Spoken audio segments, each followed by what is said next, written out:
ഇപ്പോൾ കോഴിക്കോട് നിന്ന് പ്രദീപ് നാരായണനാണ് ചേരുന്നത് വിവരങ്ങളുമായി. പ്രദീപ്, കോഴിക്കോടിന്റെ ഇപ്പോഴത്തെ സ്ഥിതി എന്താണ്? മഴ ചില ഘട്ടങ്ങളിലൊക്കെ കുറഞ്ഞ ഒരു സാഹചര്യമുണ്ട്, പക്ഷെ വെള്ളക്കെട്ടുകൾ അതേപോലെ തുടരുന്നു. കോഴിക്കോട് നഗരത്തിൽ കൊച്ചിയിലെ പോലെ തന്നെ രൂക്ഷമായ വെള്ളപ്പൊക്കം പ്രകടമാണ്. ഈ രക്ഷാപ്രവർത്തനം എങ്ങനെ നടക്കുന്നു? ക്യാമ്പുകളുടെ സ്ഥിതി എങ്ങനെയുണ്ട് പൊതുവിൽ?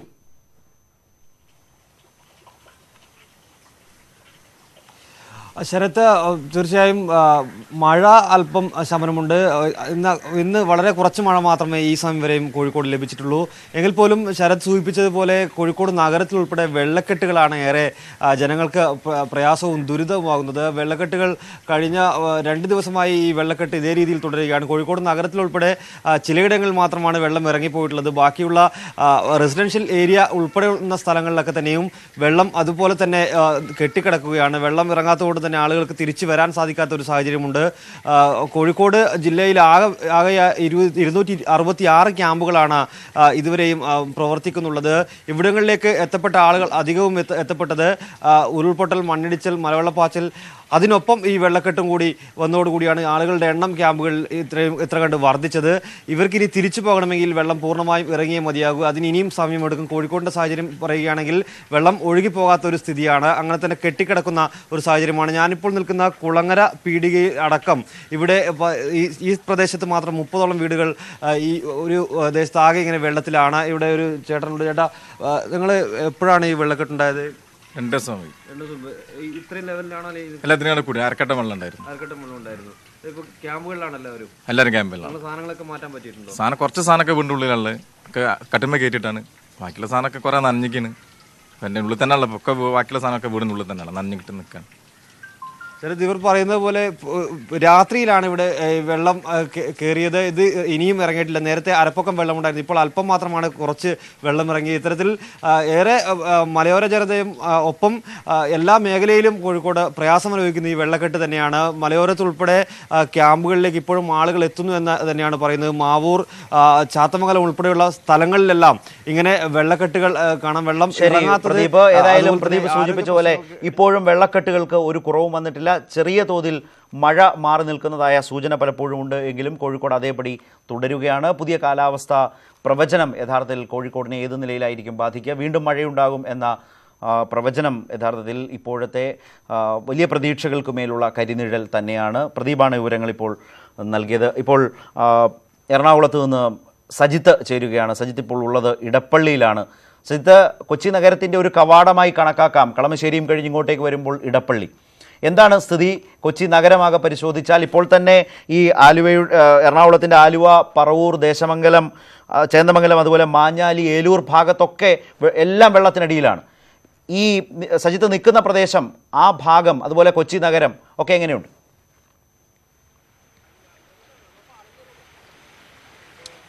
ശരത്ത്, ഞാനിപ്പോൾ നിൽക്കുന്നത് ഇടപ്പള്ളി ജംഗ്ഷനിൽ നിന്ന് ഏകദേശം 500 മീറ്ററോളം മാറി മഞ്ഞുമൽ എന്നൊരു പ്രദേശത്താണ് ഞാൻ നിൽക്കുന്നത്. ദൃശ്യങ്ങളിൽ കാണാൻ കഴിയും, പെരിയാർ കര കവിഞ്ഞാണ് ഈ റോഡിലേക്ക് ഒഴുകിയിരിക്കുന്നത്.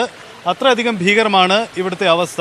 1 മണിക്കൂർ മുമ്പ് ഞാനിവിടെ വരുമ്പോൾ ഇത്ര വെള്ളം ഇവിടെ ഉണ്ടായിരുന്നില്ല. പക്ഷേ അതിനുശേഷം വീണ്ടും ജലനിരപ്പ് ഭയങ്കരമായി ഉയരുന്ന ഒരു കാഴ്ചയാണ് ഉള്ളത്. പൂർണ്ണമായും ഇതിലെയുള്ള ഗതാഗതമെല്ലാം അവസാനിച്ചിരിക്കുന്നു. ഒപ്പം തന്നെ പ്രദേശത്തെ വീടുകൾ പൂർണ്ണമായും വെള്ളത്തിനടിയിലാണ്. ദൃശ്യങ്ങളിൽ കാണാൻ കഴിയും. കഴിഞ്ഞ 2 ദിവസമായി ഈ സ്ഥിതി ഇവിടെ തുടരുകയാണ്.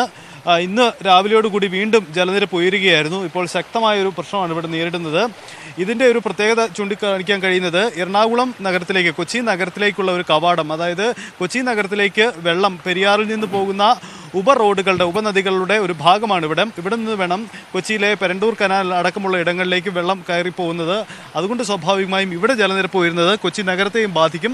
കൊച്ചി നഗരത്തിൻ്റെ പല മേഖലകളിലേക്കും വെള്ളം കയറാനുള്ള സാധ്യത അല്ലെങ്കിൽ കയറി തുടങ്ങി എന്നാണ് നമുക്കിപ്പോൾ ലഭിക്കുന്ന വിവരം. ഇത് നഗരത്തിൻ്റെ ഒരു പ്രദേശമാണ്. അതായത് ഞാൻ നിൽക്കുന്നതിന് തൊട്ട് സമീപത്ത് തന്നെയാണ് ലുലു മാൾ അടക്കമുള്ള പ്രധാനപ്പെട്ട കൊച്ചിയിലെ പ്രധാന വ്യാപാര ഇടങ്ങളുള്ളത്. ഇതിൻ്റെയൊക്കെ ബേസ്മെൻറ്റ്, ഗ്രൗണ്ട് ഫ്ലോറുകളിലൊക്കെ വെള്ളം എത്തിത്തുടങ്ങിയിട്ടുണ്ട്. അതാണ് ഇവിടുത്തെ ഇപ്പോഴത്തെ ഒരു സാഹചര്യം. അതായത് എറണാകുളം നഗരത്തെയും ഈ പ്രളയജലം എത്തിച്ചേരുന്നു അല്ലെങ്കിൽ അത് ബാധിക്കുന്നു എന്നൊരു പ്രധാനപ്പെട്ട പ്രതിസന്ധിയാണ് നമുക്കിവിടുന്ന് ചൂണ്ടിക്കാണിക്കാൻ കഴിയുന്നത്. ആലുവ, കാലടി പോലെയുള്ള മേഖലകളിൽ രക്ഷാപ്രവർത്തനം നടക്കുന്നുണ്ട്. പക്ഷേ അത് അതേപടി ഇങ്ങോട്ട് എത്തുന്നില്ല. കാരണം അവിടങ്ങളിലുള്ളവരെ കൂടുതലായി രക്ഷപ്പെടുത്തുക എന്നൊരു പ്രധാന ശ്രമത്തിലാണ് ഇന്ന് എറണാകുളത്തെ ദുരന്ത നിവാരണ സേന ഏർപ്പെട്ടിരിക്കുന്നത്. കേന്ദ്രത്തിൻ്റെയും സംസ്ഥാനത്തിൻ്റെ വിവിധ ഏജൻസികളുടെ സഹായത്തോടു കൂടിയുള്ള രക്ഷാപ്രവർത്തനങ്ങൾ അവിടെ നടക്കുന്നു. ഇവിടെയുള്ള ചില വീടുകളിൽ നിന്നെങ്കിലും ചിലരെയൊക്കെ ഇവിടുന്ന് മാറ്റിക്കഴിഞ്ഞു. പക്ഷേ ബാക്കിയുള്ളവർ ഇപ്പോഴും വീടുകളിൽ കുടുങ്ങിക്കിടക്കുന്ന സ്ഥിതിയുണ്ട്. ഇവരെ ഇവിടുന്ന് മാറ്റുന്നതിന് വേണ്ടിയുള്ള ഒരു മാർഗ്ഗം ഇപ്പോൾ ഇവിടെ ഉരുത്തിരിഞ്ഞു വന്നിട്ടില്ല. എന്തായാലും നാട്ടുകാരടക്കമുള്ളവർ, പുറത്തുള്ളവർ അടക്കമുള്ളവർ കൂടിക്കൊണ്ടുള്ള രക്ഷാ സാധ്യതകൾ ഇപ്പോഴും ഇവിടെ തേടുന്നുണ്ട്. കുടുങ്ങിക്കിടക്കുന്ന ചില വീടുകളിൽ നിന്നുള്ള രക്ഷ തേടിക്കൊണ്ടുള്ള ഫോൺ വിളികളും ഇവിടെയുള്ള നാട്ടുകാരിലേക്ക് എത്തുന്നുണ്ട്. കാരണം അപ്രതീക്ഷിതമായിട്ടായിരുന്നു ഈ മേഖലയിൽ വെള്ളം പൊങ്ങിയത്. മുൻകാലങ്ങളിൽ ഉണ്ടായിരുന്നതല്ല. ഡാം തുറക്കുമ്പോൾ, ഇടുക്കി ഡാം അടക്കമുള്ള ഇടങ്ങളിൽ വെള്ളം തുറന്നുവിട്ടാൽ പോലും വെള്ളം പൊങ്ങുമെന്ന സാധ്യത കൽപ്പിക്കപ്പെടാതിരുന്ന ഒരു പ്രദേശം കൂടിയാണിത്. അതാണ് അസാധാരണമായ ഒരു സാഹചര്യം ഇവിടെ ഉണ്ടാകുന്നതിന് കാരണം. കൊച്ചി നഗരത്തെ ബാധിക്കുന്ന വിധത്തിലേക്ക് കാര്യങ്ങൾ വന്നിരിക്കുന്നു. ഇവിടെ ഉണ്ടാകുന്ന വെള്ളപ്പൊക്കം അതേപടി കൊച്ചി നഗരത്തിലേക്ക് പോകുന്ന ഒരു സാഹചര്യമാണ് നിലവിലുള്ളത്. ശരത്, സജിത്ത്, ഇതിലൊരു പ്രധാനപ്പെട്ട കാര്യം, ഇപ്പോൾ ഈ പറഞ്ഞ മഞ്ഞുമ്മലിന് തൊട്ടടുത്താണ് ചേരാനെല്ലൂർ പോലെയുള്ള പ്രദേശം. അവിടെ ആശുപത്രികളിൽ നിന്ന് വരെ രോഗികളെ ഒഴിപ്പിക്കേണ്ടി വന്നിട്ടുണ്ട്. ഈ വെള്ളക്കെട്ട് കാണുമ്പോൾ സ്വാഭാവികമായും അത് വേണ്ടിവരും. അതുപോലെ തന്നെ ചൂണ്ടി, ചൊവ്വര പോലെയുള്ള പ്രദേശങ്ങളിലൊക്കെ കുടിവെള്ള പമ്പിംഗ് നിർത്തിവെച്ചിട്ടുണ്ട്. സ്റ്റേഷനുകളുടെ പ്രവർത്തനവും നിർത്തിവെച്ചിട്ടുണ്ട് ഈ വലിയ കുത്തൊഴുക്കിനെ തുടർന്ന്. സജിത്ത് പറഞ്ഞൊരു പ്രധാന കാര്യം, 1 മണിക്കൂർ മുമ്പുണ്ടായിരുന്നതല്ല ഇപ്പോഴത്തെ ഒഴുക്കിൻ്റെ ഒരു തോത്. ഒഴുക്ക് കൂടിയിട്ടുണ്ട്, അത് നേരിട്ട് ബോധ്യപ്പെടുന്നു എന്ന് തന്നെയാണ് പറഞ്ഞത്. അപ്പോൾ ഈ പെരിയാറിൻ്റെ തീരത്തെ ഈ കരകവിഞ്ഞൊഴുകുന്ന അവസ്ഥയ്ക്ക് ഒരു തരത്തിലുള്ള കുറവും ഇപ്പോൾ പ്രകടമല്ലെന്നല്ലേ? തീർച്ചയായും അങ്ങനെ തന്നെ പറയാം ശരത്. കാരണം എനിക്ക് കൃത്യമായി അത് പറയാൻ കഴിയും. ഇന്നലെ രാത്രി ഏകദേശം 8 മണിയോടുകൂടി ഞാൻ ഈ പ്രദേശത്തെത്തിയതാണ്. പൂർണ്ണമായും ഈ റോഡിലൂടെ നടന്നു പോകുന്ന ഒരു സാഹചര്യമാണ് അപ്പോഴുണ്ടായിരുന്നത്. അതായത് വെള്ളം റോഡിലേക്ക് കയറുന്നില്ല, തൊട്ട് സമീപത്ത് നിൽക്കുന്ന ഒരു സാഹചര്യം. പക്ഷേ ഇപ്പോൾ ദൃശ്യങ്ങളിൽ കാണാൻ കഴിയും അതല്ല സ്ഥിതി. വലിയ കുത്തൊഴുക്ക്, അതായത് വലിയ പെരിയാറിൽ അനുഭവപ്പെടുന്ന വലിയ കുത്തൊഴുക്ക് അതേപടി ഇവിടെയും അനുഭവപ്പെടുന്നു. അതായത് പെരിയാർ കരകവിഞ്ഞ് ഈ ഒരു കരപ്രദേശത്തു കൂടെ ഒഴുകുമ്പോൾ പോലും അത്ര ശക്തിയുള്ള ഒഴുക്ക് അനുഭവപ്പെടുന്നു. അത്ര തോതിലുള്ള വെള്ളം ഇതിലേക്ക് കടന്നു പോകുന്നു എന്നതാണ്. ഓരോ മണിക്കൂർ ഇടവിട്ടും കൃത്യമായി വെള്ളം വർദ്ധിച്ചു വരുന്ന ഒരു സാഹചര്യമാണുള്ളത്. 1 മണിക്കൂർ മുമ്പുള്ള സാഹചര്യമല്ല ഇത്. കൊച്ചി നഗരത്തിൻ്റെ മറ്റ് ഇട റോഡുകളിലേക്കും കൈത്തോടുകളിലേക്കും ഈ ജലനിരപ്പ് ഉയർന്നു വരുന്നുണ്ട്. അതാണ് ഇപ്പോഴുണ്ടാകുന്ന കൊച്ചി നഗരത്തെ സംബന്ധിച്ചുണ്ടാകുന്ന ഒരു പ്രധാനപ്പെട്ട പ്രതിസന്ധി. തീർച്ചയായും ആ കാണുന്ന വെള്ളക്കെട്ട് സ്വാഭാവികമായും മറ്റു പ്രദേശങ്ങളിലേക്ക് വ്യാപിക്കാനാണ് സാധ്യത. കാരണം ജലനിരപ്പ് ഉയർന്നു തന്നെ നിൽക്കുകയാണ്. അത് ക്രമാനുഗതമായി വർദ്ധിച്ചു തന്നെ തുടരുന്നു. ഒരു കുറവും സംഭവിച്ചിട്ടില്ല എന്ന് വളരെ വ്യക്തമായി സജിത്ത് തന്നെ സൂചിപ്പിക്കുന്നു സ്വന്തം അനുഭവത്തിൽ നിന്ന്. അങ്ങനെ വന്നാൽ അത് മുമ്പ് സൂചിപ്പിച്ചതുപോലെ ഇടപ്പള്ളി കൊച്ചി നഗരത്തിലേക്കുള്ള വടക്കു നിന്നുള്ള വരവിൻ്റെ ഏറ്റവും പ്രധാനപ്പെട്ട ഒരു കേന്ദ്രമാണ്. സ്വാഭാവികമായും കൊച്ചി നഗരത്തിലെ പല പ്രദേശങ്ങളിലേക്കും നേരിയ തോതിലെങ്കിലും ഈ വെള്ളത്തിൻ്റെ നീരൊഴുക്ക് ഉണ്ടാകാം. അതുകൊണ്ട് തന്നെ ആ ഭാഗത്തുള്ള ആളുകൾ വളരെ ജാഗ്രതയോടുകൂടി വെള്ളത്തിൻ്റെ വരവിനെ കരുതിയിരിക്കുക. രണ്ടാം നിലകളെ ആശ്രയിക്കാതെ സുരക്ഷിത കേന്ദ്രങ്ങളിലേക്ക് തന്നെ മാറാനുള്ള ഒരു മാനസികാവസ്ഥയ്ക്ക് തയ്യാറെടുക്കേണ്ടി വന്നാൽ അതിന് മടി കാട്ടാതിരിക്കുക എന്നതൊക്കെയാണ് കഴിഞ്ഞ അനുഭവങ്ങളിൽ നിന്ന് സ്വീകരിക്കേണ്ട തീരുമാനങ്ങൾ എന്ന് പറയാതെ വയ്യ. വേണ്ട മുൻകരുതലോടുകൂടി അത്തരം ജാഗ്രത ഉണ്ടാവണം എന്നത് മാത്രമാണ് ഇക്കാര്യത്തിൽ ചെയ്യാനാവുക. കളമശ്ശേരിയിലും ആലുവയിലും ഒക്കെ ദേശീയപാതയിലെ ദൃശ്യങ്ങളാണിതൊക്കെ. ഏതെങ്കിലും ഉൾപ്രദേശങ്ങളല്ല എന്ന് വീണ്ടും പറയട്ടെ. കൊച്ചി മെട്രോയുടെ തൂണുകളും മറ്റും ഇതിനിടയിലൂടെ കാണാം. ആ പ്രദേശങ്ങളിൽ വള്ളം ഉപയോഗിച്ച് ആളുകളെ എത്തിക്കുന്നു. അതുപോലെ തന്നെ ഏറ്റവും ശ്രദ്ധേയമായ മാതൃകാപരമായ പ്രവർത്തനം കാഴ്ചവെച്ചത് കേരളത്തിൻ്റെ മത്സ്യത്തൊഴിലാളികളാണ്. മത്സ്യത്തൊഴിലാളികൾ അവരുടെ മത്സ്യബന്ധന ബോട്ടുകളും വള്ളങ്ങളും ഒക്കെയായി നന്നായി നീന്തലറിയാവുന്ന അവർ കേരളത്തിൻ്റെ കിഴക്കൻ മേഖലകളിലേക്ക് വരികയായിരുന്നു. പത്തനംതിട്ടയിലും അതുപോലെ തന്നെ എറണാകുളത്തിൻ്റെയും ഒക്കെ കിഴക്കൻ മേഖലകളിലെ രക്ഷാപ്രവർത്തനത്തിൽ ഏറ്റവും മാതൃകാപരമായി പ്രവർത്തിച്ചവരാണ്. ഓഖിയിലും മറ്റും ഓഖി ദുരന്തത്തിൽപ്പെട്ട അവരോട് കേരളം കാട്ടിയ ഒരു വലിയ ഒത്തൊരുമയുടെ ഒരു പ്രത്യുപകാരമാണ് യഥാർത്ഥത്തിൽ അവർ ചെയ്യുന്നത്. തിരുവനന്തപുരത്ത് നിന്നടക്കം ലത്തീൻ രൂപത നേതൃത്വം കൊടുത്തുകൊണ്ട് തന്നെ അത്തരം പ്രവർത്തനങ്ങൾ നടത്തിയിരുന്നു. കേരളത്തിലെ ഏറ്റവും പ്രധാനപ്പെട്ട ദേശീയപാതയിലെ കാഴ്ചകളാണ് ഇപ്പോൾ കണ്ടുകൊണ്ടിരിക്കുന്നത്. ഇപ്പോൾ പാലക്കാട് നിന്ന് പ്രസാദ് ചേരുന്നുണ്ട്. പ്രസാദ്, പാലക്കാടിൻ്റെ അവസ്ഥ?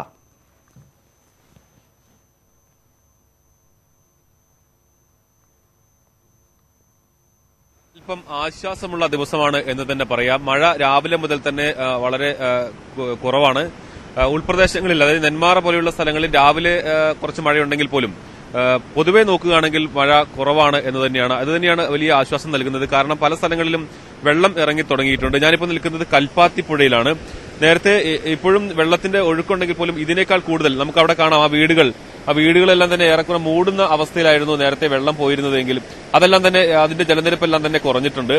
മലമ്പുഴ ഡാമിൽ നിന്നുള്ള വെള്ളം ഇപ്പോഴും 120 സെന്റിമീറ്റർ, ഷട്ടറുകൾ 120 സെന്റിമീറ്റർ ആണ് ഉയർത്തിയിട്ടുള്ളത്. എന്നാൽ മഴ കുറഞ്ഞതോടുകൂടി മറ്റ് മഴവെള്ളം അല്ലെങ്കിൽ മറ്റ് മേഖലയിൽ നിന്ന് വരുന്ന വെള്ളമെല്ലാം തന്നെ വരുന്നതിൽ വലിയ കുറവുണ്ടായിട്ടുണ്ട്. ഇത് വലിയ ആശ്വാസം നൽകുന്ന ഒരു കാര്യമാണ്.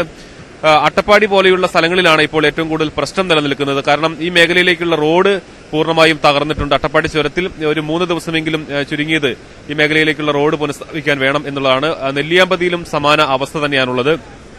പല തുരുത്തുകളിലും ആളുകൾ വെള്ളം കയറിനെ തുടർന്ന് ഒറ്റപ്പെട്ട് കിടന്നിരുന്നെങ്കിലും അവരെല്ലാം ഇന്നലെ രാത്രി ഫയർഫോഴ്സും ദ്രുതകർമ്മസേനയും എല്ലാം അവരെ രക്ഷപ്പെടുത്തി ക്യാമ്പുകളിലേക്ക് മാറ്റിയിട്ടുണ്ട്.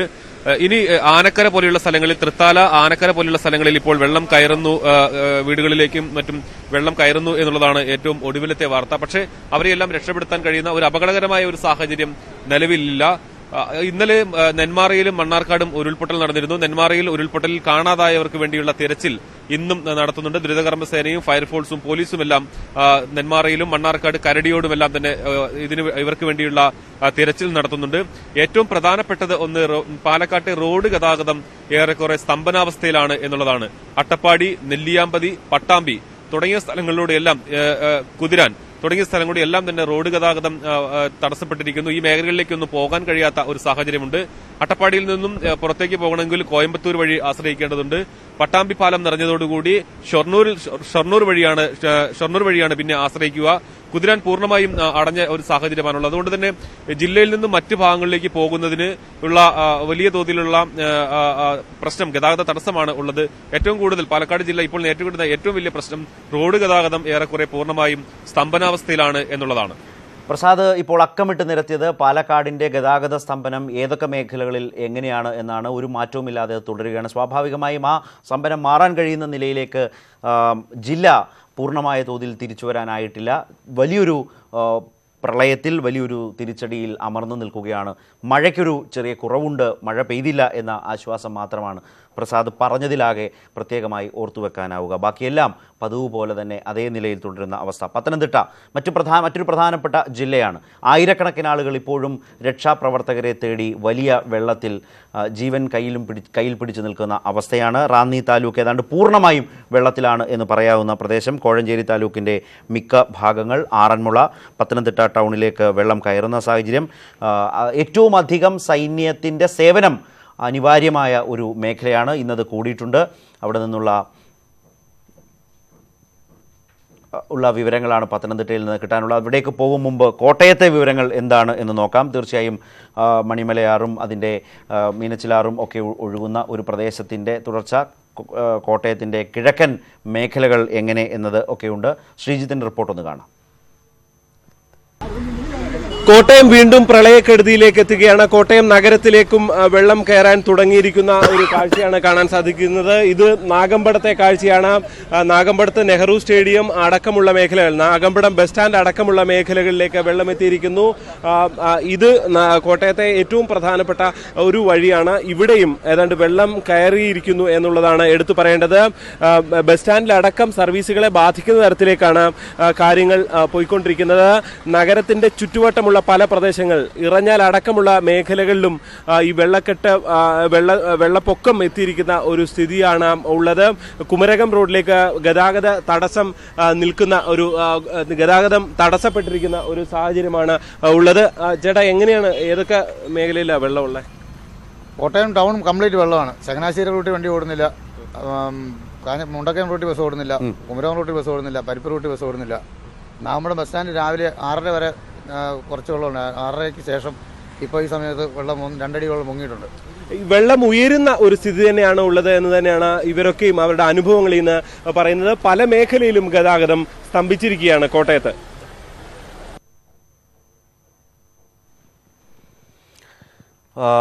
ശ്രീജിത്താണ് വളരെ പ്രധാനപ്പെട്ട വിവരങ്ങൾ നൽകിയത്. ഇതിൽ ആശ്വാസം പോലെ നിന്ന കോട്ടയവും വെള്ളക്കെട്ടിലേക്ക് മാറുകയാണ്. വെള്ളപ്പൊക്കം പ്രകടമാണ്. കോട്ടയം നഗരത്തിൽ നിന്നാണ്, കോട്ടയം ബസ് സ്റ്റാൻഡും മറ്റു പരിസര പ്രദേശങ്ങളും തന്നെയാണ് സൂചിപ്പിച്ചത്. കുമരകം റൂട്ട് വെള്ളത്തിലേക്ക് മുങ്ങുന്നു. ഗതാഗത തടസ്സം സ്വാഭാവികമായും രൂപപ്പെടുന്നു. കുട്ടനാട്ടിലേക്കുണ്ടാകുന്ന വെള്ളപ്പൊക്കം സ്വാഭാവികമായും അപ്പർ കുട്ടനാടിനെ ബാധിക്കുന്നു. വീണ്ടും കോട്ടയവും ആ പ്രളയത്തിൻ്റെ ഭാഗത്തേക്ക് മാറുന്നു എന്ന സൂചനകളാണ് വന്നുകൊണ്ടിരിക്കുന്നത്. കരുതലുണ്ടാവണം എന്ന അവസ്ഥ. ഇപ്പോൾ വയനാട്ടിൽ നിന്ന് അശ്വിൻ ചേരുകയാണ്. അശ്വിൻ, ഈ ബാണാസുര സാഗറിന്റെ ഷട്ടർ അല്പം താഴ്ത്തി എന്ന വിവരം വരുന്നുണ്ട്. ഒരു ആശ്വാസം ആ മേഖലയ്ക്ക് അത് നൽകുന്നുണ്ടോ? ശരത്, വയനാട്ടിൽ നിന്ന് അല്പം ആശ്വാസം തരുന്ന വാർത്തകൾ തന്നെയാണ് വരുന്നത്. കാരണം ഇന്ന് രാവിലെ മുതൽ മഴ മാറി നിൽക്കുന്നു, വെയിൽ വന്നു തുടങ്ങിയിരിക്കുന്നു. ബാണാസുര സാഗർ ഡാമിലേക്കുള്ള നീരൊഴുക്ക് കുറഞ്ഞതിനെ തുടർന്ന് ഷട്ടർ ലെവൽ 20 സെന്റിമീറ്റർ കൂടെ കുറച്ചിരിക്കുന്നു. നിലവിൽ 205 സെന്റിമീറ്ററാണ് ഷട്ടർ ലെവൽ. അപ്പോൾ ബാണാസുര സാഗറിൽ നിന്നുള്ള വെള്ളത്തിന്റെ വരവ് കുറയും. സ്വാഭാവികമായിട്ടും താഴ്ന്ന പ്രദേശങ്ങളിൽ നിന്നെല്ലാം വെള്ളം പതിയെ മാറി തുടങ്ങും. എന്നാൽ കൂടിയും വയനാട് ജില്ലയുടെ താഴ്ന്ന ഭാഗങ്ങൾ അധികവും ഇപ്പോഴും വെള്ളത്തിനടിയിൽ തന്നെയാണ്. ദൃശ്യങ്ങളിൽ കാണുന്ന പനമരം ടൗണിൽ നിന്നുള്ള കാഴ്ചയാണ്. പനമരം ടൗണിൽ ഏതാണ്ട് വെള്ളം റോഡിൽ കയറി ഗതാഗതം പൂർണ്ണമായി തടസ്സപ്പെട്ട ഒരു അവസ്ഥയിലായിരുന്നു. ഇപ്പോൾ പതുക്കെ വെള്ളം ഇറങ്ങാൻ തുടങ്ങിയിരിക്കുന്നു. പക്ഷേ എന്നാൽ കൂടിയും ഈ പ്രദേശത്ത് ശക്തമായ കാറ്റ് നിൽക്കുന്നുണ്ട്. ശക്തമായ കാറ്റ് ഇപ്പോഴും അനുഭവപ്പെടുന്നു. അതുകൊണ്ട് തന്നെ തണൽ മരങ്ങൾ പലയിടങ്ങളിലും ഭീഷണിയിലാണ്. കടപുഴകൾ ഭീഷണിയിലുണ്ട്. ജില്ലയിൽ പലയിടങ്ങളിലും ഇന്ന് മണ്ണിടിച്ചിലുണ്ടായിരുന്നു. ഇന്നും ഇന്നലെ രാത്രിയിലുമായി മണ്ണിടിച്ചിലുണ്ടായിരുന്നു. മാനന്തവാടിയിലൂടെയുള്ള ഗതാഗതം ഏതാണ്ട് പൂർണ്ണമായി തടസ്സപ്പെട്ട ഒരു അവസ്ഥയിലാണ്. പക്ഷേ അതിനിടെ പറയാനുള്ള ഒരു കാര്യം, ഇന്നലെ ഉണ്ടായിരുന്ന രക്ഷാപ്രവർത്തനത്തിന് ഏറ്റവും വലിയ ബുദ്ധിമുട്ടുണ്ടാക്കിയിരുന്നത് താമരശ്ശേരി ചുരം ഒഴിച്ച് ബാക്കിയുള്ള വഴികളെല്ലാം തന്നെ ജില്ലയെ മറ്റു ജില്ലകളുമായി ബന്ധിപ്പിക്കുന്ന വഴികളെല്ലാം അടഞ്ഞ ഒരു അവസ്ഥയിലായിരുന്നു. പക്ഷേ ഇന്ന് ആ സ്ഥിതിക്ക് മാറ്റം വന്നിട്ടുണ്ട്. നാടുകാണി ചുരത്തിലൂടെയുള്ള ഗതാഗതം പുനഃസ്ഥാപിക്കുന്നു. അതോടൊപ്പം കുറ്റ്യാടി ചുരം വഴിയുള്ള ഗതാഗതം ഏതാണ്ട് പുനഃസ്ഥാപിച്ചു വരുന്നു. നിലവിൽ പേരിയ ചുരത്തിലും അതേപോലെ തന്നെ പാൽ ചുരത്തിലും മാത്രമാണ് ഗതാഗത തടസ്സമുള്ളത്. ഈ രക്ഷാപ്രവർത്തനത്തിനും അതേപോലെ ദുരിതാശ്വാസ പ്രവർത്തനങ്ങൾക്കും ക്യാമ്പുകളിലേക്ക് വേണ്ട സാധനങ്ങൾ എത്തിക്കുന്നതിലുമൊക്കെ ഏറ്റവും തടസ്സം സൃഷ്ടിച്ചിരുന്ന ഇതായിരുന്നു. വയനാട് ജില്ല മറ്റു ജില്ലകളിൽ നിന്ന് ഒറ്റപ്പെടുന്ന ഒരു അവസ്ഥയുണ്ടായിരുന്നു. ഇതിന് നേരിയ ശമനം വരുന്നു. പക്ഷേ എന്നാൽ കൂടിയും KSRTCയുടെ അടക്കമുള്ള ബസ് സർവീസുകൾ ഇപ്പോഴും പൂർണ്ണമായി പുനഃസ്ഥാപിക്കപ്പെട്ടിട്ടില്ല. മേഖലയിൽ വയനാട് ജില്ലയിൽ തന്നെ ബസ് സർവീസുകൾ വളരെ കുറവാണ്. ഉൾപ്രദേശങ്ങളെല്ലാം ഇപ്പോഴും ഒറ്റപ്പെട്ട് നിൽക്കുന്ന ഒരവസ്ഥയുണ്ട്. മഴ ഇതേപോലെ പിൻവാങ്ങിയെന്നാൽ ഒരു 2 ദിവസം കൂടി മഴ ഇതേപോലെ പിൻവാങ്ങി നിൽക്കുകയാണെങ്കിൽ വയനാട് പതിയെ പഴയ അവസ്ഥയിലേക്ക് തിരിച്ചു വരാൻ തുടങ്ങും എന്നാണ് തോന്നുന്നത്. ഏതാണ്ട് 25,000-ഓളം പേർ ഇപ്പോൾ ദുരിതാശ്വാസ ക്യാമ്പുകളിൽ കഴിയുന്നുണ്ട്. ഇനി അങ്ങോട്ട് മുന്നോട്ടേക്കുള്ള വയനാട് നേരിടാൻ പോകുന്ന ഒരു പ്രശ്നം, ഈ 25,000 പേരിൽ ഏതാണ്ട് 3,000-ഓളം പേർക്ക് തിരിച്ചു പോകാൻ വീടുകളില്ല എന്നുള്ള ഒരവസ്ഥയാണ്. 280-ഓളം വീടുകൾ പൂർണ്ണമായും വയനാട് ജില്ലയിൽ തകർന്നിട്ടുണ്ട്. ഈ മഴക്കാലത്ത് മാത്രമായി കഴിഞ്ഞ 1.5 മാസമായി 3 ഘട്ടങ്ങളിലായി വയനാട് അനുഭവിച്ച ദുരിതങ്ങളിൽ ഏതാണ്ട് 280-ഓളം വീടുകൾ തകർന്നിരിക്കുന്നു. 560-ഓളം വീടുകൾ ഭാഗികമായി തകർന്നിരിക്കുന്നു. ഇങ്ങനെ സമാനതയില്ലാത്ത ഒരു ദുരന്തത്തിലൂടെയാണ് വയനാട് ജില്ല പോയിക്കൊണ്ടിരിക്കുന്നത്. പക്ഷേ അതിൽ തന്നെ അല്പം ആശ്വാസം തരുന്ന ഒരു വിവരമാണ് ഇന്ന് ഇപ്പോൾ പങ്കുവെക്കാനുള്ളത്. മഴ അല്പം മാറി നിൽക്കുന്നു. ദുരിതാശ്വാസ പ്രവർത്തനങ്ങൾക്ക് ഇത് സഹായകമാണ്. തീർച്ചയായും ഇത്തരം ചെറിയ ആശ്വാസങ്ങൾ ചെറുതല്ലാത്ത വലിയ ആശ്വാസമാണ് പകരുക. മഴ മാറി നിൽക്കുന്നു. ബാണാസുര സാഗറിന്റെ അണക്കെട്ടിന്റെ ഷട്ടർ അല്പം താഴ്ത്തിയിട്ടുണ്ട്. അത് നീരൊഴുക്ക് കുറയ്ക്കും. ഈ കാലാവസ്ഥ മുന്നോട്ട് പോയാൽ കുറച്ചുകൂടി നീരൊഴുക്ക് കുറയുകയും ജലം താഴുകയും അല്ലെങ്കിൽ ആ പ്രദേശങ്ങൾ കുറച്ചുകൂടി ആശ്വാസത്തിലേക്ക് മടങ്ങി വരികയും ഒക്കെ ചെയ്തേക്കാം എന്ന വലിയ പ്രത്യാശ നൽകുന്ന ഒരു അന്തരീക്ഷം ഇന്നേതായാലും വയനാട്ടിൽ ഈ ഭാഗത്തുണ്ട്, മാനന്തവാടിയിലുണ്ട് എന്ന് അശ്വിൻ്റെ റിപ്പോർട്ട് സൂചിപ്പിക്കുകയാണ്.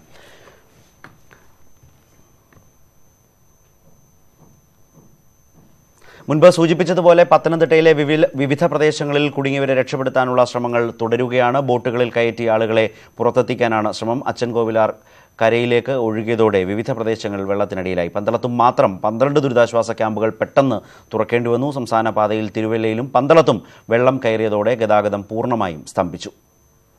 വിവരങ്ങളുമായി ഇപ്പോൾ ശ്യാം ദേവരാജ് ചേർന്നു. ശ്യാം, എന്താണ് അവസ്ഥ?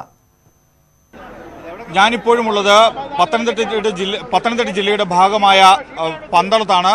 പന്തളം ജംഗ്ഷൻ പൂർണ്ണമായും വെള്ളത്തിൽ മുങ്ങിക്കഴിഞ്ഞു. കൂടുതൽ ജലനിരപ്പ് ഉയരുകയാണ്. കാരണം അച്ചൻകോവിലാർ കരകവിഞ്ഞൊഴുകുകയാണ്. അല്ലെങ്കിൽ അതിന്റെ ഏറ്റവും കൂടുതൽ ജലനിരപ്പ് രേഖപ്പെടുത്തുകയും അത്ര വലിയൊരു ഒഴുക്കുമാണ് ഉള്ളത്. പത്തനംതിട്ടയിലേക്കുള്ള എല്ലാ ഗതാഗത മാർഗങ്ങളും അടഞ്ഞിരിക്കുന്നു. ഒരുപക്ഷെ പത്തനംതിട്ട ജില്ലയിലേക്കുള്ള ഏതെങ്കിലും ഒരു സാധ്യമായ പ്രവേശനം തന്നെ അടഞ്ഞിരിക്കുന്നു എന്ന് പറയാം. ഇപ്പോൾ പത്തനംതിട്ട ഇതിന്റെ ഭാഗമായി ഇവിടെ പന്തളത്ത് നിരവധി ദുരിതാശ്വാസ ക്യാമ്പുകളടക്കം തുറന്നിട്ടുമുണ്ട്. നിരവധി പേരാണ് ഇതുവഴിയുള്ള പന്തളം വഴിയുള്ള ഗതാഗതം പൂർണ്ണമായും തടസ്സപ്പെടുകയും ചെയ്തു. നേരത്തെ MLA അടക്കമുള്ള ആളുകൾ ഇവിടെ എത്തുകയും ഇവിടെയുള്ള ദുരിതാശ്വാസ പ്രവർത്തനങ്ങൾക്കെല്ലാം നേതൃത്വം നൽകുകയും ചെയ്തിരുന്നു. വളരെ വലിയൊരു ഒഴുക്കാണ് ഇപ്പോൾ. നേരത്തേതിനേക്കാൾ ഒഴുക്ക് കൂടിയിരിക്കുന്നു. അച്ചൻകോവിലാറ് കരകവിഞ്ഞൊഴുകുന്നത് മൂലം അതിന്റെ ഒരു ഒഴുക്ക് ഇപ്പോൾ പന്തളത്തെ റോഡിലൂടെയുള്ള ഒരു ഒഴുക്ക് കൂടിയിരിക്കുന്നു. നമുക്കൊപ്പം ഇപ്പോൾ റവന്യൂ ഉദ്യോഗസ്ഥനായ RDO ശ്രീ MA റഹീം നമുക്കൊപ്പം ഉണ്ട്. നമുക്ക് അദ്ദേഹത്തോട് തന്നെ കാര്യങ്ങൾ ചോദിക്കാം. എത്രത്തോളം ആശങ്കാജനകമാണ് ഇവിടുത്തെ ഒരു അവസ്ഥ? കഴിഞ്ഞ ദിവസം വരെയും വളരെ ഒരു ബുദ്ധിമുട്ടില്ലാതെ പോയിക്കൊണ്ടിരുന്നതാണ്. ഇന്നലെ രാവിലെ മുതൽ വളരെ ആശങ്കാജനകമായ ഒരു അന്തരീക്ഷമായിരുന്നു. നമ്മുടെ എല്ലാ ജീവനക്കാരും പോലീസും എല്ലാവരും സമീപ പ്രദേശങ്ങളിൽ ഇറങ്ങുകയും എല്ലാ ജീവനക്കാരും എല്ലാ ജനങ്ങളും പ്രത്യേക സ്ഥലങ്ങളിലേക്ക് ക്യാമ്പുകളിലേക്ക് മാറണമെന്ന് അഭ്യർത്ഥിച്ചിരുന്നു. എന്നാൽ പോലും വളരെയധികം പ്രശ്നമുണ്ടാകുന്ന വളരെ രണ്ടാമത്തെ നിലയിൽ താമസിക്കുന്ന വളരെയധികം പേരും ഇപ്പോഴും അത്തരം സ്ഥലങ്ങൾ ഒറ്റപ്പെട്ട് കിടക്കുന്നതാണ് കാണുന്നത്. ഇവിടെ 2-3 കോളനികളിലും അതുപോലുള്ള വിഷയങ്ങളുണ്ട്. ഏതായാലും ശരി, ഇപ്പോഴുള്ള ഒരു സ്ഥിതി മറികടക്കുന്നതിന് വേണ്ടി വളരെ ശക്തമായ സന്നാഹങ്ങൾ, വളരെ വ്യക്തവും ശക്തമായ സന്നാഹങ്ങളാണ് ഞങ്ങളെ റവന്യൂ ഡിപ്പാർട്ട്മെന്റും മറ്റ് ലൈൻ ഡിപ്പാർട്ട്മെന്റുകളും ചേർന്ന് ഒരുക്കിയിട്ടുള്ളത്. ഇന്ന് രാവിലെ മുതൽ തന്നെ തിരുവനന്തപുരത്ത് നിന്ന് വന്ന ബോട്ടുമായി വന്ന ഒരു ടീമുണ്ട്. അതോടൊപ്പം തന്നെ ഫയർഫോഴ്സിന്റെ ടീമുണ്ട്. അതുപോലെ പോലീസിന്റെ മറ്റ് ടീമുകളൊക്കെ തന്നെ ഇവിടെ ഉണ്ട്. നാട്ടുകാരുടെ ഒരു നല്ലൊരു സഹകരണവും കൂടിയുണ്ട്. MLA ഇതിനെല്ലാം നേതൃത്വം കൊടുക്കുകയും ചെയ്യുന്നുണ്ട്. ഏതായാലും ശരി, ഞങ്ങൾ എല്ലാവരും കൂടി ചേർന്ന് തന്നെ ഇവിടെ ഒരു കൺട്രോൾ റൂം ഇപ്പോൾ തന്നെ തുറന്നിട്ടുണ്ട്. ഇന്നലെ രാവിലെ മുതലുണ്ടായ അപ്രതീക്ഷിതമായിട്ടുള്ള ഒരു മലവെള്ളപ്പാച്ചിലായിരുന്നു. എത്രയോ വർഷം, ഏതാണ്ട് ഒരു 10-25 വർഷത്തിന് ശേഷം മാത്രമാണ് ഇപ്പോൾ ഈ പന്തളം ജംഗ്ഷനിൽ കൂടെ ആറ് പോലെ തന്നെ കര കവിഞ്ഞൊഴുകുന്ന മറ്റൊരു സമാന്തരമായുള്ള ഒരു നദി പോലെയാണ് ഒഴുകിക്കൊണ്ടിരിക്കുന്നത്. വ്യക്തമായി നിങ്ങൾക്ക് എല്ലാവർക്കും കാണാൻ കഴിയും. പക്ഷേ ഞങ്ങൾ അത് മറികടക്കുന്നതിന് വേണ്ടി ശക്തമായ സന്നാഹങ്ങൾ ഒരുക്കിയിട്ടുണ്ട്. തീർച്ചയായും ഏതൊക്കെ പ്രദേശങ്ങളിലാണ് നിലവിൽ ജനങ്ങൾ ഒറ്റപ്പെട്ട് കഴിയുന്നത്? അവരെ പുറത്തേക്ക് എത്തിക്കാൻ എന്തെല്ലാം നടപടികളാണ് സ്വീകരിക്കുന്നത്? കടക്കാട്, പൊതുമന, ചേരിക്കൽ തുടങ്ങിയ ഈ പന്തളത്തിന്റെ സമീപത്തുള്ള പല സ്ഥലങ്ങളും ഒറ്റപ്പെട്ടിരിക്കുന്നു. ഇന്നലെ ക്യാമ്പ് ഉണ്ടായിരുന്ന സ്ഥലം പോലും ഒറ്റപ്പെട്ടിരിക്കുന്നു. ഇപ്പോൾ വന്നിരിക്കുന്ന നമുക്ക് ലഭിച്ചിരിക്കുന്ന ബോട്ടുകൾ ഉപയോഗിച്ച് രാവിലെ മുതൽ തന്നെ രക്ഷാപ്രവർത്തനങ്ങൾ നടത്തിക്കൊണ്ടിരിക്കുകയാണ്. കുറച്ചേറെ ആൾക്കാരെ തൊട്ട് ഈ ജംഗ്ഷനിന് അപ്പുറത്ത് നിന്ന് ഇങ്ങോട്ട് മറികടക്കുന്നതിന് വേണ്ടിയിട്ട് നാട്ടുകാരുടെയും സന്നദ്ധ സംഘടനകളുടെയും ഒരു നല്ല ശ്രമം നടക്കുന്നു. പ്രവർത്തനങ്ങൾ ഊർജിതമായി നടക്കുകയാണ്. തീർച്ചയായും അത് തന്നെയാണ് RDOയും പറയുന്നത്. റവന്യൂ ഉദ്യോഗസ്ഥരും മറ്റെല്ലാ ഉദ്യോഗസ്ഥരും പോലീസിന്റെ അടക്കമുള്ള വലിയ സാന്നിധ്യം, ഫയർഫോഴ്സ് ഉദ്യോഗസ്ഥരുടെ അടക്കമുള്ള വലിയ സാന്നിധ്യം ഇവിടെയുണ്ട്. കാരണം അച്ചൻകോവിലാറിൽ അത്രമേൽ വലിയൊരു വെള്ളപ്പൊക്കമാണ്. അല്ലെങ്കിൽ പത്തനംതിട്ട ജില്ല എമ്പാടും ഒറ്റപ്പെട്ടിരിക്കുന്നു, തിരുവല്ല ഒറ്റപ്പെട്ടിരിക്കുന്നു. അതുകൊണ്ട് തന്നെ അതീവ ഗുരുതരമായ സാഹചര്യമാണ് ഇപ്പോഴിവിടെയുള്ളത്. ഇതുവഴി ബോട്ടടക്കമുള്ള മറ്റ് സർവീസുകൾ തിരുവനന്തപുരത്തു നിന്നും കൊല്ലത്തു നിന്നും എത്തിച്ച ബോട്ടുകളുടെ അടക്കം സേവനം തേടിയാണ് ഇപ്പോൾ സേവനം തേടി കൂടുതൽ ആളുകളെ രക്ഷപ്പെടുത്താനുള്ള ശ്രമത്തിലാണ് റവന്യൂ വകുപ്പ് ഉദ്യോഗസ്ഥരും നാട്ടുകാരും എല്ലാ സന്നദ്ധ പ്രവർത്തകരും അടക്കം ഉള്ള ആളുകൾ. വളരെ അപ്രതീക്ഷിതമായാണ് പന്തളവും പ്രളയത്തിൽ അമർന്നത്. നേരത്തെ RDO പറഞ്ഞതുപോലെ പന്തളം MC റോഡ് ഒരു ആറ് പോലെ ഒഴുകുകയാണ്. ശക്തമായ ഒഴുക്കാണ്. നേരത്തെ പെരിയാറിൻ്റെ തീരത്തുള്ള ദേശീയപാതയിൽ കണ്ടതുപോലെ തന്നെ മറ്റൊരർത്ഥത്തിൽ പത്തനംതിട്ട ജില്ലയെ അത് വലിയ നിലയ്ക്ക് വലിയ ബുദ്ധിമുട്ട് സൃഷ്ടിക്കുകയാണ്. കാരണം പത്തനംതിട്ടയിലേക്കുള്ള ഒരു പോക്കിനെ തന്നെ, യാത്രയെ തന്നെ അത് തടസ്സപ്പെടുത്തുന്നു. അങ്ങോട്ടേക്കുള്ള ഒരു വഴി കൂടി അടയുകയാണ്. MC റോഡിലൂടെ പന്തളത്ത് നിന്നും പത്തനംതിട്ടയിലേക്ക് പോകാനാവില്ല. അല്ലെങ്കിൽ പന്തളം കടന്ന് മുന്നോട്ട് വന്ന് ചെങ്ങന്നൂർ, തിരുവല്ല പ്രദേശങ്ങളിലേക്ക് പോകാനാവാത്ത നിലയിൽ വലിയ പ്രതിബന്ധം സൃഷ്ടിക്കുന്നു. അങ്ങനെ കൂടി പത്തനംതിട്ട എന്ന ജില്ല ഒറ്റപ്പെടുകയാണ്. പന്തളത്തിൻ്റെ തന്നെ പല പ്രദേശങ്ങളും. അദ്ദേഹം പറഞ്ഞതിലൊരു പ്രധാനപ്പെട്ട കാര്യം, ദുരിതാശ്വാസ ക്യാമ്പുകൾ പ്രവർത്തിക്കുന്ന ഇടങ്ങൾ പോലും വെള്ളത്തിനടിയിലാകുന്നു എന്ന നിലയിൽ ദുരിതാശ്വാസ ക്യാമ്പുകളെ തന്നെ രക്ഷിച്ചെടുക്കേണ്ട നിലയിലേക്ക് അങ്ങനെ മാറുന്നു. അങ്ങനെ നോക്കിയാൽ പുതിയ സാഹചര്യത്തിൽ രൂപം കൊള്ളുന്ന പുതിയ ഭീഷണി അത് ആലപ്പുഴ, കുട്ടനാട്, അതുപോലെ തന്നെ കുട്ടനാട് നിലവിൽ തന്നെ, അതുപോലെ തന്നെ പന്തളം, ആലപ്പുഴ പത്തനംതിട്ട ജില്ലയുടെ അതിർത്തി ഭാഗമായ പന്തളം, ഈ നിലകളിലൊക്കെ പുതിയ കോട്ടയം പട്ടണമടക്കം, കുമരകമടക്കം, അപ്പർ കുട്ടനാടടക്കം അങ്ങനെ പുതിയ പ്രളയസാധ്യത മേഖലകൾ കൂടുതലായി വരുന്നു. വെള്ളം ആ പ്രദേശങ്ങളിലേക്ക് കുത്തിയൊഴുകുന്ന സാഹചര്യം വരുന്നു. അതിനെ കരുതലോടെ ഇരിക്കേണ്ട പശ്ചാത്തലം. അതുപോലെ തന്നെ പത്തനംതിട്ടയിൽ കുടുങ്ങിക്കിടക്കുന്ന ആയിരക്കണക്കിന് ആളുകളെ, ഇരുനില വീടുകൾ പൂർണ്ണമായും ഏറെക്കുറെ എനിക്ക് തോന്നുന്നു ഇരുനില വീടുകളുടെ മുകളിലാണ് ഇപ്പോഴും ആളുകൾ കഴിയുന്നത്. കഴിഞ്ഞ 3 ദിവസത്തിലേറെ ദിവസങ്ങളായി അവരുടെ ഒരു അവസ്ഥയെ ഊഹിക്കാവുന്നതേ ഉള്ളൂ, അല്ലെങ്കിൽ ഊഹിക്കാവുന്നതിനും അപ്പുറമാണ് അവർ കഴിച്ചുവിട്ട ആ മണിക്കൂറുകൾ എന്നത് അവസ്ഥ. നമ്മൾ ഇരുനില വീടുകളെക്കുറിച്ച് പറയുമ്പോൾ ഈ പത്തനംതിട്ടയിലെ ഈ ഭാഗങ്ങൾ കോഴഞ്ചേരി, ആറന്മുള, അതുപോലെ തന്നെ തിരുവല്ല, റാന്നി മേഖലകളിലെ ഇരുനില വീട് പോയിട്ട് ചെറിയ വീടുകളിൽ താമസിക്കുന്ന, മൊബൈൽ ഫോണുകളിലും സോഷ്യൽ മീഡിയയിലും സജീവമല്ലാത്ത പതിനായിരക്കണക്കിന് മനുഷ്യരുടെ അവസ്ഥ എന്താണ് എന്ന് ഇപ്പോഴും അജ്ഞാതമാണ്. കാരണം അപ്രതീക്ഷിതമായി പത്തനംതിട്ടയിലേക്ക് ഈ മേഖലകളിലേക്ക് വെള്ളം കയറിയപ്പോൾ ഇരുനില വീടുള്ളവരെല്ലാം അവിടേക്ക് കയറുകയും കാത്തിരിക്കുകയും പ്രത്യാശയോടുകൂടി വെള്ളമിറങ്ങുന്നത് കാത്തിരുന്നു. ഇതൊന്നുമാകാൻ കഴിയാത്ത ചെറിയ വീടുകളിൽ, കുടിലുകളിൽ കഴിയുന്ന സാധാരണക്കാർ, പാവങ്ങൾ, ഇവരെ ഒരു മൊബൈൽ ഫോണിൻ്റെയും ഒരു സോഷ്യൽ മീഡിയ നെറ്റ്വർക്കിൻ്റെയും പരിധിക്ക് പുറത്ത് ജീവിക്കുന്ന ആളുകളാണ്. അവരുടെ അവസ്ഥ എന്താണ് എന്ന് ഇന്നും ഒരു തരത്തിലും വ്യക്തമല്ലാത്ത സാഹചര്യമുണ്ട്. പരമാവധി ആളുകളെ രക്ഷിച്ചെടുക്കാൻ വേണ്ടിയുള്ള ശേഷിയുടെ പരമാവധിയിൽ നിന്നുള്ള കാര്യങ്ങളിപ്പോൾ നടന്ന് വരികയാണ്. റൈറ്റ്.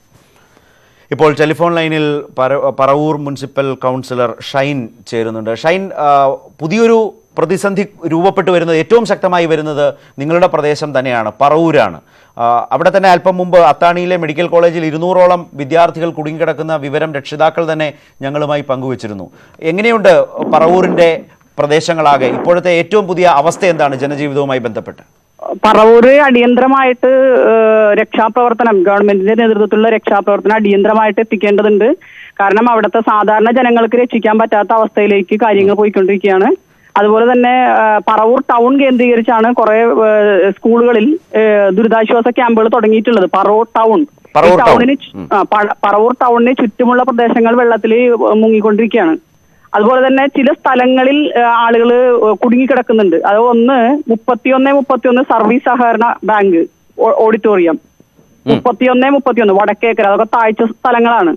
പിന്നെ ചേന്നമംഗലം ഭാഗത്ത് പല സ്ഥലങ്ങളിലും, Chendamangalam Paliyam school, government higher secondary school Paliyam, ആ പാലിയം സ്കൂളിന്റെ ഇരുവശങ്ങളിലായിട്ട് പല വീടുകളിലും 2ാമത്തെ നിലയിൽ ആളുകൾ കുടുങ്ങിക്കിടപ്പുണ്ട്. അതുപോലെ തന്നെ വടക്കുംപുറത്തേക്ക് പോകുന്ന ഭാഗം, ചേന്നമംഗലം വടക്കുംപുറത്തേക്ക് പോകുന്ന ഭാഗത്ത് കൈരളി സ്റ്റോപ്പ് എന്ന് പറയുന്ന ഒരു സ്ഥലമുണ്ട്. കൈരളി ജംഗ്ഷന്റെ സമീപത്ത് ഒരു 10-30 പേര് 1 മാസം പ്രായമുള്ള കൈക്കുഞ്ഞടക്കം വീട്ടിൽ കുടുങ്ങിക്കിടക്കുകയാണ്. അതുപോലെ higher secondary school Koonammavu Kongorpilly higher secondary school Kongorpilly, അവിടെ ദുരിതാശ്വാസ ക്യാമ്പായിരുന്നു. പക്ഷെ അവിടുത്തെ ആളുകൾ ഇപ്പോൾ കുടുങ്ങിക്കിടക്കുകയാണ്, ചുറ്റും വെള്ളത്താൽ ചുറ്റപ്പെട്ടിരിക്കുകയാണ്. പിന്നെ ഉള്ളത് കരുമാലൂർ തട്ടാമ്പടി പ്രദേശത്ത് പല വീടുകളിലും ആളുകളെ കുടുങ്ങിക്കിടപ്പുണ്ട്. ഈ പ്രദേശങ്ങൾ ഈ രൂപത്തിലാണ്. കുറെ ആളുകളെങ്കിലും രക്ഷപ്പെട്ടു പോയിട്ടുണ്ടോ? സുരക്ഷിത കേന്ദ്രങ്ങളിലേക്ക് കുറെ ആളുകൾ സ്വാഭാവികമായി മാറിയിട്ടുണ്ടാകണമല്ലോ. ഇപ്പോൾ പറയുന്ന വിവരങ്ങൾ വെച്ച് നോക്കിയാൽ സുരക്ഷിത കേന്ദ്രം അതെ ഉണ്ട്. പക്ഷെ സുരക്ഷിത കേന്ദ്രങ്ങൾ എന്ന് പറഞ്ഞാൽ ഇന്നലെ സുരക്ഷിത കേന്ദ്രങ്ങളായത് ഇന്ന് സുരക്ഷിതമല്ല. ഇന്നിപ്പോ അവിടെ നിന്ന് വേറെ സുരക്ഷിത കേന്ദ്രം എന്ന് പറഞ്ഞാൽ കമ്പാരിറ്റീവ്ലി പൊക്കമുള്ള സ്ഥലങ്ങളിലേക്കാണ് ഈ സുരക്ഷിതം എന്ന് പറയുന്നത്. പക്ഷെ വെള്ളം കയറുന്ന ഒരു അന്തരീക്ഷമുണ്ട്. പക്ഷെ ഇവിടെ ഇന്നിപ്പോ ആശ്വാസകരമായിട്ടൊരു കാര്യം കാണുന്നത് ക്ലൈമറ്റ് അല്പം ശാന്തമായിട്ടുണ്ട്.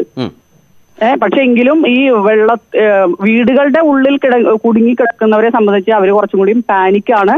അവർ ഇന്നലെ രാത്രിയും വൈകിട്ട് മുതൽ വിളിച്ചുകൊണ്ടിരിക്കുകയാണ് ആരെങ്കിലും ചെല്ലണമെന്ന് പറഞ്ഞിട്ട്. അപ്പോ ഗവൺമെന്റ് സംവിധാനങ്ങൾക്ക് മാത്രമേ അവരെ രക്ഷിക്കാൻ പറ്റുള്ളൂ. അപ്പൊ ഏതെങ്കിലും രീതിയിൽ പറവൂർ മുനിസിപ്പാലിറ്റി, അതുപോലെ തന്നെ സമീപ പഞ്ചായത്തുകൾ, ഈ ചേന്നമംഗലം കിഴക്കുംപുറം ഭാഗങ്ങൾ, വടക്കുംപുറം ഭാഗങ്ങൾ, ഇവിടെയൊക്കെ ആളുകൾ അപ്സ്റ്റെയറിൽ കുടുങ്ങിക്കിടപ്പുണ്ട്. അപ്പൊ ദയവ് ചെയ്ത് ഇത് നമ്മളെല്ലാം ഈ ഇരുനില വീടുകളെ കുറിച്ച് പറയുന്നുണ്ടല്ലോ. നമ്മുടെ നാട്ടിൽ ഈ ഇരുനില വീടുകളില്ലാത്ത, ഈ ഫേസ്ബുക്കും വാട്സപ്പും ഇല്ലാത്ത സാധാരണക്കാർ ഒരുപാടുണ്ടല്ലോ. ചെറിയ കുടിലുകളിൽ ചെറിയ വീടുകളിൽ താമസിക്കുന്ന മനുഷ്യർ. അതൊരു കാര്യം എന്ന് വിചാരിച്ചാല് അവർക്ക് മുകളിൽ ഉള്ളൊരു പ്രതീക്ഷ ഇല്ലാത്തതുകൊണ്ട്, മുകൾ ഭാഗം എന്നുള്ള അപ്സ്റ്റെയർ അവർക്ക് ഇല്ലാത്തത് കൊണ്ട് അവരൊക്കെ തന്നെ നേരത്തെ ഈ ദുരിതാശ്വാസ ക്യാമ്പിലേക്ക് മാറാൻ തയ്യാറായതുകൊണ്ട് അവരൊക്കെ ദുരിതാശ്വാസ ക്യാമ്പിൽ എത്തിയിട്ടുണ്ട്. ആ ക്യാമ്പുകൾ ആ ഭാഗത്ത് സജീവമാണോ? ക്യാമ്പുകൾ സജീവമാണ്. പക്ഷെ ആദ്യം ഉണ്ടായിരുന്ന ക്യാമ്പുകളിൽ നിന്ന് ആളുകളെ മാറ്റേണ്ട അവസ്ഥയിലേക്കാണ് ഇന്നലെയൊക്കെ ആയിട്ട് വന്നിട്ടുള്ളത്. ഇപ്പൊ പറവൂർ ടൗൺ കേന്ദ്രീകരിച്ചാണ് ഇപ്പൊ ക്യാമ്പ് നടക്കുന്നത്. മുനിസിപ്പാലിറ്റി പ്രദേശത്ത് എല്ലാ സ്കൂളുകളും തന്നെ നിറഞ്ഞ ആളുകളെ കൊണ്ട് നിറഞ്ഞിരിക്കുകയാണ്. അവരുടെ ഭക്ഷണം അങ്ങനെയുള്ള കാര്യങ്ങളൊക്കെ അല്പം കഴിഞ്ഞാൽ ബുദ്ധിമുട്ടിലേക്കാവും. ഈ മുനിസിപ്പാലിറ്റി പ്രദേശം മാത്രമാണോ ഇപ്പോൾ ഈ വലിയ വെള്ളക്കെട്ടിൽ നിന്ന് മോചനമായി ഈ മേഖലയിൽ, പറവൂർ മേഖലയിൽ മാറി നിൽക്കുന്നത്? മാത്രമല്ല, ഇപ്പൊ ചേന്നമംഗലം പഞ്ചായത്ത്, അതുപോലെ തന്നെ പുത്തമ്പേലിക്കര പഞ്ചായത്ത്, കരിമാലൂർ പ്രദേശത്തെ താഴ്ന്ന പ്രദേശങ്ങൾ, കരിമാലൂർ പഞ്ചായത്തിന്റെ താഴ്ന്ന പ്രദേശങ്ങൾ, ഏഴിക്കര പഞ്ചായത്തിന്റെ താഴ്ന്ന പ്രദേശങ്ങൾ. അപ്പൊ അങ്ങനെ ഈ മുനിസിപ്പാലിറ്റിയുടെ ചുറ്റുവട്ടത്തുള്ള ഏതാണ്ട് 7ഓളം പഞ്ചായത്തുകൾ, അതിന്റെയൊക്കെ താഴ്ന്ന പ്രദേശങ്ങളൊക്കെ വെള്ളത്തിലാണ്. ഉയർന്ന പ്രദേശങ്ങൾ എന്ന് പറയാവുന്നത് കാര്യമായിട്ടില്ലതാനും. അപ്പോൾ ആ താഴ്ന്ന പ്രദേശങ്ങളിൽ ഉണ്ടായിരുന്ന എല്ലാ ദുരിതാശ്വാസ ക്യാമ്പുകളിൽ നിന്നും ആളുകളെ മാറ്റിക്കൊണ്ടിരിക്കുകയാണ്, മാറ്റേണ്ട അവസ്ഥയാണ്. പക്ഷെ അവരെ മാറ്റാനായിട്ട് അവിടുത്തെ സന്നദ്ധ പ്രവർത്തകരായിട്ടുള്ള ഒട്ടേറെ ചെറുപ്പക്കാരും പലവിധ പ്രസ്ഥാനങ്ങളും ഒക്കെ ഉണ്ട്. പക്ഷെ അവർക്കൊക്കെ കഴിയാത്ത സ്ഥിതിയാണ് ഇപ്പോൾ ഉള്ളത്. ഇപ്പൊ ഈ വെള്ളക്കെട്ട് കണ്ടാൽ അറിയാം, അതൊരു വെള്ളക്കെട്ട് എന്ന നിലയിലല്ല, ആറ് പോലെ ഒഴുകുകയാണ്, പരന്നൊഴുകുകയാണ്. നല്ല കുത്തൊഴുക്കുണ്ട്, നിൽക്കാൻ പോലും പറ്റാത്ത വിധത്തിലുള്ള ശക്തമായ കുത്തൊഴുക്കുണ്ട് അവിടെയാണ്. അതുകൊണ്ടാണ് ഈ ഷൈൻ പറഞ്ഞത്, നാട്ടുകാർ വിചാരിച്ചാൽ ഇപ്പോൾ ശരിയാണ്, ഈ കളമശ്ശേരി ഭാഗത്ത്, ആലുവയുടെ പല ഭാഗങ്ങളിൽ, പത്തനംതിട്ടയിലൊക്കെ ഇവരെയൊക്കെ രക്ഷിക്കണമെങ്കിൽ വിദഗ്ധരായ സംഘം തന്നെ വേണം എന്ന അവസ്ഥയാണ്. ഈ ഭാഗത്തും ഇവരെയൊക്കെ കുടുങ്ങിപ്പോയവരെ രക്ഷിച്ചെടുക്കാൻ നാട്ടുകാർക്ക് കഴിയാതെ വരികയും സൈന്യമടക്കമുള്ള വിദഗ്ധ സേവനം വേണ്ട അവസ്ഥയാണോ പറവൂരിന് ആ നിലയ്ക്ക് നോക്കിയാൽ? അതെ, തീർച്ചയായിട്ടും. ഇപ്പോഴത്തെ അവസ്ഥ എന്ന് വെച്ചാൽ പരിശീലനം സിദ്ധിച്ച ആളുകൾക്ക് മാത്രമേ ഈ രക്ഷാപ്രവർത്തനത്തിൽ ഉൾപ്പെടാൻ കഴിയുള്ളൂ. 2-3 ദിവസം മുൻപായിരുന്നെങ്കിൽ സാധാരണ ജനങ്ങൾക്കും പ്രസ്ഥാനങ്ങൾക്കും സന്നദ്ധ സംഘടനകൾക്കും ഒക്കെ ഇടപെട്ട് അവർക്ക് ഫുഡ് എത്തിക്കാമായിരുന്നു, രോഗികളായിട്ടുള്ളവരെ അല്ലെങ്കിൽ അവശരായിട്ടുള്ളവരെ വീടുകളിൽ നിന്ന് മാറ്റാമായിരുന്നു. പക്ഷെ അതൊന്നും കഴിയാത്ത സ്ഥിതി. പലരെയും വീടുകളിൽ നിന്ന് വിളിച്ചിട്ട് വരാത്ത അവസ്ഥ. ഈ 2-നില കെട്ടിടങ്ങൾ ആയിട്ടുള്ളവര് വരാത്ത അവസ്ഥ. അവരൊക്കെ ഇപ്പൊ തികച്ചും ഒറ്റപ്പെട്ട അവസ്ഥയിലാണ്. അവരെയൊക്കെ രക്ഷിക്കാൻ അവിടുത്തെ സന്നദ്ധ പ്രവർത്തകർക്കോ ജനങ്ങൾക്കോ കഴിയാത്ത അവസ്ഥയാണ്. ഷൈനടക്കമുള്ളവർ സുരക്ഷിത കേന്ദ്രത്തിലാണോ, ഈ വെള്ളപ്പൊക്കം ഉള്ള പ്രദേശത്താണോ താമസിക്കുന്നത്? അല്പം സുരക്ഷിതമാണെന്ന് പറയാം. ഇന്നിപ്പോ സുരക്ഷിതം എന്ന് പറഞ്ഞാൽ നാളെ എങ്ങനെയാണെന്ന് പറയാൻ കഴിയില്ല. തീർച്ചയായും അത് പൊതുവിൽ കേരളത്തിൽ അങ്ങനെയുണ്ട്. ആളുകൾ സുരക്ഷിതമാണോ എന്ന് ചോദിച്ചാൽ ഇപ്പോൾ സുരക്ഷിതമാണെന്നേ പറയാനാകൂ. അതെ, തീർച്ചയായും. ഏതായാലും എനിക്ക് എന്റെ ഒരു അഭിപ്രായം, ഈ രക്ഷിക്കുന്ന ആളുകളെ എനിക്ക് തോന്നുന്നു കേരളത്തിൽ നിർത്താതെ മറ്റ് സംസ്ഥാനങ്ങളിലേക്ക് കടത്തുന്നതായിരിക്കും ഭംഗി, കുറച്ചും കൂടി സേഫ് എന്ന് നമുക്ക് പറയാൻ പറ്റുന്ന, അക്ഷരാർത്ഥത്തിൽ സേഫ് എന്ന് പറയാൻ പറ്റുകയാണെങ്കിൽ കിട്ടുന്നവരെ തമിഴ്നാട്ടിലേക്കോ മറ്റ് സംസ്ഥാനങ്ങളിലേക്കോ കൊണ്ടുപോകുന്നതായിരിക്കും നല്ലത് എന്നാണ് എന്റെ ഒരു അഭിപ്രായം, ചെറിയൊരു അഭിപ്രായം. തീർച്ചയായും ഷൈൻ പറഞ്ഞതിൽ ഒരു പ്രധാന കാര്യമുള്ളത്, എവിടെ എപ്പോൾ വെള്ളം കയറുമെന്ന് കരുതാനാവാത്ത വിധമുള്ളൊരു വലിയ പ്രളയത്തിന് നടുവിൽ കേരളം നിൽക്കുമ്പോൾ രക്ഷിച്ചെടുത്ത ആളുകളെ വീണ്ടും ഏത് സുരക്ഷിത കേന്ദ്രത്തിലേക്ക് മാറ്റുമെന്ന ചോദ്യചിഹ്നമായി ഉയരുന്നുണ്ട്. നേരത്തെ പന്തളത്ത് നിന്ന് RDO പറഞ്ഞതിലും അക്കാര്യമുണ്ട്. പന്തളത്ത് അപ്രതീക്ഷിതമായി വളരെ വേഗത്തിലാണ് ഇപ്പോൾ പറവൂർ പോലെയുള്ള മേഖലകളിൽ ക്രമാനുഗതമായി വെള്ളം കയറി എന്ന് വേണം മനസ്സിലാക്കാൻ. പൊടുന്നനവേ ഉണ്ടായ ഒരു മാറ്റമല്ല. ഒരു ദിവസത്തെയോ 2 ദിവസത്തെയോ സാവകാശമുണ്ടായിരുന്നു, അല്ലെങ്കിൽ വെള്ളം ഇങ്ങനെ ഉയർന്നു വരികയും പിന്നീട് അതൊരു വലിയ കുത്തൊഴുക്കിലേക്ക് മാറുകയായിരുന്നു. പക്ഷേ നേരത്തെ RDO സംസാരിച്ചു വെച്ച് പന്തളത്ത് അപ്രതീക്ഷിതമായി ഈ അടുത്ത മണിക്കൂറുകളിൽ കണ്ട ഏറ്റവും വലിയ മാറ്റം കണ്ടത് പന്തളത്തായിരുന്നു. പന്തളം ജംഗ്ഷൻ അടക്കമുള്ള MC റോഡിൻ്റെ ആ ഭാഗം വളരെ വേഗം പന്തളം 6 മാറുന്ന നിലയിലേക്ക് മാറുകയായിരുന്നു. അവിടെ ഇത് മുൻകൂട്ടി കണ്ടുകൊണ്ട്, അല്ലെങ്കിൽ ആ പ്രദേശത്തൊക്കെ വന്ന മാറ്റം കണ്ടുകൊണ്ട് ഏറ്റവും ഭേദപ്പെട്ടത് എന്ന് കരുതിയ ഇടങ്ങളിലെ സ്കൂളുകളിലും മറ്റും ആരംഭിച്ച ദുരിതാശ്വാസ കേന്ദ്രങ്ങൾ പോലും ഇപ്പോൾ വെള്ളത്തിലായി പോയ സാഹചര്യമുണ്ട്. ആ ദുരിതാശ്വാസ കേന്ദ്രങ്ങളെ രക്ഷിച്ചെടുക്കേണ്ടുന്ന, മാറ്റേണ്ടുന്ന സാഹചര്യത്തിലുണ്ട്. ആ രൂപത്തിൽ എവിടെയും വെള്ളം കയറാൻ സുരക്ഷിതമാണോ എന്ന പൊതുവായ ചോദ്യം എല്ലാവരും പരസ്പരം അങ്ങോട്ടും ഇങ്ങോട്ടും ചോദിക്കുന്ന ഒരു സമയമാണ്. ആർ യു സേഫ് എന്ന നിലയിലുള്ള ചോദ്യങ്ങൾ വരുന്നു. പക്ഷേ അവിടെ എല്ലാം ഉത്തരം ഈ പറഞ്ഞതുപോലെ ഇപ്പോൾ സുരക്ഷിതമാണ് എന്ന് മാത്രമേ സുരക്ഷിതരായിരിക്കുന്ന ആളുകൾക്ക് പറയാനാകൂ. അതുകൊണ്ട് തന്നെ കേരളം പ്രളയത്തിൽപ്പെട്ടവർ, പ്രളയത്തിൽപ്പെടാതെ പോയവർ എന്ന വേർതിരിവില്ല. എല്ലാവരും ഒറ്റ മനസ്സോടെ ഈ പ്രളയത്തെ അതിജീവിക്കാൻ, കേരളത്തെ തിരിച്ചുപിടിക്കാൻ വേണ്ടിയുള്ള വലിയൊരു പരിശ്രമത്തിലാണ്. കൈമെയ് മറന്നുള്ള പരിശ്രമമാണ്. പക്ഷേ ഒരു ഗൗരവപ്പെട്ട സാഹചര്യം ഇവിടെ ഉയർന്നു വന്നത് പ്രസക്തമാണ്. അത് വളരെ പ്രതീകാത്മകമായി, ആവേശകരമായി നമ്മൾ കാണുമ്പോഴും അത് ഒരുപക്ഷെ ഈ രക്ഷാപ്രവർത്തനത്തെ പൂർണ്ണതയിൽ എത്തിക്കില്ല, അല്ലെങ്കിൽ എങ്ങും എത്തിക്കില്ല എന്ന അവസ്ഥയുണ്ട്. അതുകൊണ്ട് തന്നെ വൈദഗ്ധ്യമുള്ള വിദഗ്ധരായ സൈനിക സേവനം തന്നെ പൂർണ്ണമായും ഈ രാജ്യത്താകെയുള്ള വെള്ളപ്പൊക്കങ്ങളെ നേരിട്ടിട്ടുള്ള, ജനതയെ രക്ഷിച്ചിട്ടുള്ള സൈനിക സഹായം പൂർണ്ണമായും കേരളത്തിന് ഉണ്ടാവേണ്ടതുണ്ട്. ആ നിലയിലുള്ളൊരു പരിപൂർണമായ ഇടപെടൽ അവരുടേതായ പ്രധാനമായും 3-4 ജില്ലകൾ ആവശ്യപ്പെടുന്നുണ്ട്. ആ നിലയിൽ ഒട്ടും വൈകാതെ ആ നിലയിലേക്കുള്ള ഒരു വലിയ തീരുമാനത്തിലൂടെ മാത്രമേ ഈ വലിയ ദുരന്തത്തിൽ നിന്നും, ദുരന്ത സമാനമായ സാഹചര്യത്തിൽ നിന്നും കേരളത്തിന് തിരിച്ചു വരാനാകൂ. അല്ലെങ്കിൽ വരുന്ന മണിക്കൂറുകൾ നമ്മളെ കാത്തിരിക്കുന്നത് അത്ര നല്ല കാര്യങ്ങളാവില്ല. കാരണം എത്രയോ മണിക്കൂറുകളായി, എത്രയോ ദിവസങ്ങളായി വെള്ളക്കെട്ടിനുള്ളിൽ കഴിയുകയാണ് ആയിരക്കണക്കിന് ആളുകൾ എന്ന അവസ്ഥ. അവരുടെ ആരോഗ്യനില സ്വാഭാവികമായും മോശമാകും. ഭക്ഷണം കൃത്യമായി ലഭിക്കുന്നില്ല എന്ന അവസ്ഥയുണ്ട്. രോഗികളുണ്ട്, ഗർഭിണികളുണ്ട്, പിഞ്ചു കുഞ്ഞുങ്ങളുണ്ട്. അങ്ങനെ ഒരുപാട് തലങ്ങളിൽ ദുരിതമനുഭവിക്കുന്ന, ഭീതിയോടെ കഴിയുന്ന അവരുടെ മനോനില കൂടി പ്രധാനമാണ്.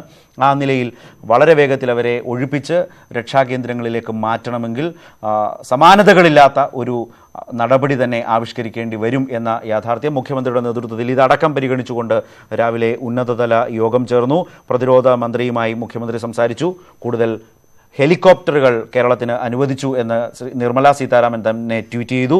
അങ്ങനെ 23 ഹെലികോപ്റ്ററുകളുടെ സേവനം കേരളത്തിൽ ഈ പറഞ്ഞ മേഖലകളിലേക്ക് എത്തുന്നു. അതിൽ രാവിലെ തന്നെ ഭക്ഷണപ്പൊതികളുമായി തൃശൂർ, ആലപ്പുഴ, പത്തനംതിട്ട ജില്ലകളിലേക്ക് മന്ത്രിമാർ കൂടി പങ്കാളികളായി ഭക്ഷണപ്പൊതികളുമായി പോകുന്ന തീരുമാനങ്ങളും നടപടികളും രാവിലെ കണ്ടു. ഈ രൂപത്തിലാണ് ഇന്നത്തെ ഈ കഴിഞ്ഞ മണിക്കൂറുകൾ, അതിരാവിലെ ആരംഭിച്ച രക്ഷാപ്രവർത്തനത്തിൻ്റെ കഴിഞ്ഞ മണിക്കൂറുകളിലെ പ്രധാനപ്പെട്ട വിവരങ്ങൾ.